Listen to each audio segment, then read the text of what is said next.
Oy pre, nakailan ka sa quiz natin kahapon? Ako? 8/10 pre. Ikaw? 9/10 naman. Uy, nice. Wala naman siguro tayong assignment ngayon, no?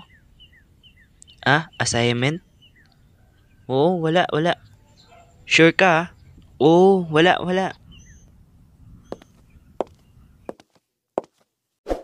Okay, class. Labas nyo na ang assignment nyo. Nani? Teka, sabi mo wala tayong assignment. Sir, ito nga pala yung sa akin. Nani? High school experience.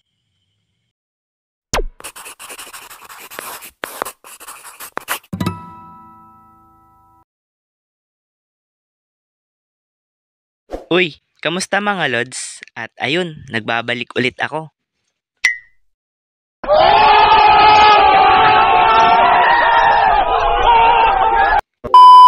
Bilang isang estudyante, kapag nakatapos ka na nga sa elementary, yan yung way na makakatungtong ka na nga sa high school. Teka, high school to? Bakit ang tangkad? O bakit ikaw maliit? Kaya, ngayong araw, ikukwento ko sa inyo ang ilang experience ko sa high school. Let's go! Noong nasa high school pa ako, madalas kaming tumatambay ng kaklase ko sa harap ng classroom kapag katapos namin kumain ng lunch break. Kasi yung school namin, pinapalibutan siya ng maraming puno, kaya masarap tumambay kapag katangali. Ano naman ang ginagawa nyo dun? Hinihintay na mahulog yung mangga? Oy pre, sa tingin mo, kailan kaya yan malalaglag? Siyempre hindi malalaglag kasi hindi pa hinog. Sungkitin na lang kaya natin. Wag na. Hintayin na lang natin na malaglag. Lo. Char. Siyempre, makalanghap ng sariwang hangin. Para pagpasok namin sa classroom, fresh na ulit. Di ba? Pre. Pwede ako naman. Maya pre. Wait lang. Sus, gusto nyo lang makakita ng magagandang baba. Sabi ko nga, nagpapahangin lang kayo. Nakaalis na nga. Madalas din tong mga lods nangyayari sa high school. Yung mga nanghihiram at nanghingi ng kung ano-ano. Hingi ng pulbo, hingi ng piso, hingi ng papel, at saka yung mga nanghihiram ng ballpen na halos 2 weeks na hindi pa rin binabalik. Ibalik mo to ha.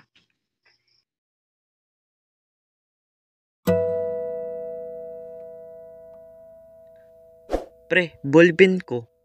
Ay, ito pre. Lo, bakit konti na lang ang tinta nito? Samantalang nung nakaraan, ang dami pang laman na binigay ko to ah. May mga time nga mga lods na na-experience ko na nauubusan or nawawalan din ako ng gamit. Kaya ang nangyayari, kinakapalan ko na rin yung mukha ko at nanghihingi na rin ako. Okay lang, sige na, bigyan mo na ako. Saka hindi ko naman yung lagi-laging ginagawa. Minsan lang. Maya naman tayo eh.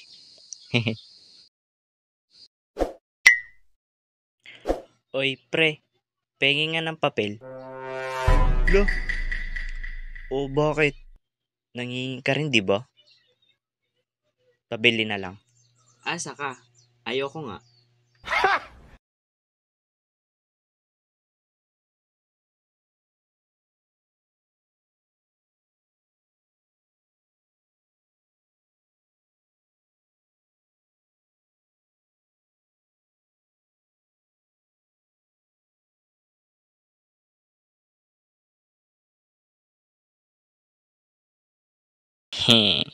Kala nyo ha, may papel din ako.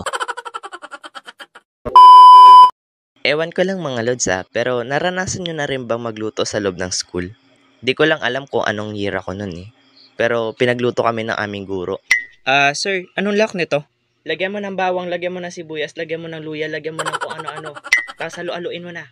Ha? Ano daw? Sir, paulit nga. Nakapagluto na rin ba kayo mga lods nung boneless na bangus? Yun kasi yung pinaluto sa amin eh. Yung tinatanggalan ng tinik yung isda. Tapos binababad sa toyo. Basta yun yung tawag doon. Tapos yung instruction na binigay sa amin ng guro kung paano namin gagawin yung isda or paano namin lulutuin yung isda hindi ko na maintindihan. Hindi ko na rin alam yung gagawin ko na nung hindi ko maintindihan yung instruction na binigay niya sa amin. Okay. At ayun na nga, dahil di ko nga nasundan yung instruction ng aming guro, ang ginawa ng aming grupo nagtanong na lang kami sa expert kung paano yung proseso ng paglilinis at hanggang sa pagluto ng isda. Kasi nga, wala din kaming experience dun sa pagluluto. Tapos, di ko pa na-gets yung instruction na binigay sa amin ng guro. At ayun na nga, unang step na pinagtanungan namin hinugasan namin yung isda at biniak. Syempre, ginawa naman namin yon. Tapos, tinanggalan namin ng tinik.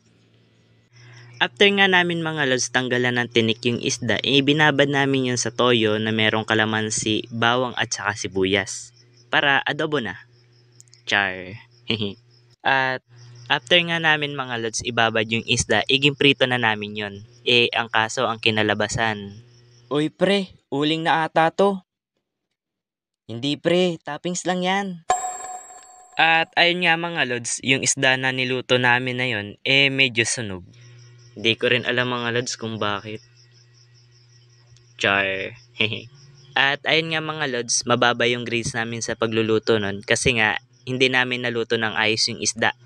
Pero nag-effort pa rin naman kami nun, kaya meron pa rin kaming grades. Naranasan nyo na rin ba mga lods na maantok sa klase habang nagtuturo yung guro? Tapos yung itinuturo niya hindi mo pa maintindihan. At bigla na lang magpapaquiz nang hindi mo alam yung itinuturo niya. Okay, magpapaquiz ako mamaya. Pero bago yan, magtatanong muna ako kung sino yung nakaintindi o hindi. O ikaw, Asul, what is the square root of 3? Oy Asul, tawag ka ni sir. Patay, di ko pa naman alam yung itinuro ni sir. Paano kaya yun? Okay, -5 ang tagal. Kaya mga lods, huwag kayong mantok sa klase kapag terror teacher nyo yung nagtuturo. Tapos, lalabanan nyo pa yung antok nyo. 'Di ba? Tips lang mga lods sa mga pumapasok dyan or sa darating na pasukan. Matulog na lang tayo ng maaga para active tayo lagi sa klase. Okay? At syempre, hindi makakompleto yung pagiging high school student kung hindi mo makakasama yung mga ganitong uri ng kaklase. Katulad ng burara, yung halos buong klase na yung hinanapan niya ng gamit niya kasi nga nawawala.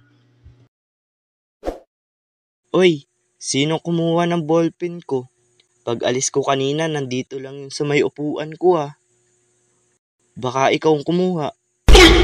Lo, ako? Nasa bulsa ng polo mo eh. Ay, sorry. At syempre, yung kaklase na marami ang ballpen, syempre alam niya na yan. Yes, ang dami ko ng ballpen. Uy, pwedeng pahiram ng ballpen? Ito oh. Teka, ballpen ko to oh. Ipangalan oh. Ay, iyo pala yan. Syempre, alam nyo na. Huwag nyong gagawin yun mga lods ha. At syempre, mga takas boys. Sila naman yung mga uri ng kaklase na kapag kauwian at schedule ng kanilang paglilinis, sila pa yung mauunang umuwi at hindi mo na sila makikita. Okay guys, linis na tayo. At syempre mga lods, hindi rin mawawala dito yung mga mala boy scout or girl scout ang galawan. Yung halos lahat nasa kanila na eh. Kulang na nga lang ata dali niya yung buong bahay nila eh. Teka, bakit may flashlight ka dito? Wala naman tayong pasok ng gabi ah. in case na magkaroon. Hehe.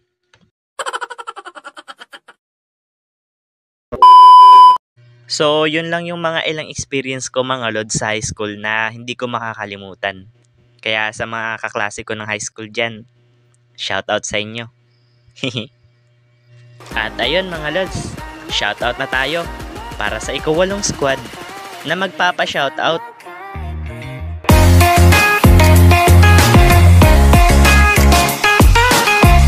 So, ayun lang muna sa ngayon mga lods at pasensya na at ngayon lang ulit nakapag-upload dahil nga busy tayo eh. At ayun, kita-kits na lang ulit sa ating next video. Ingat, stay. Bye-bye!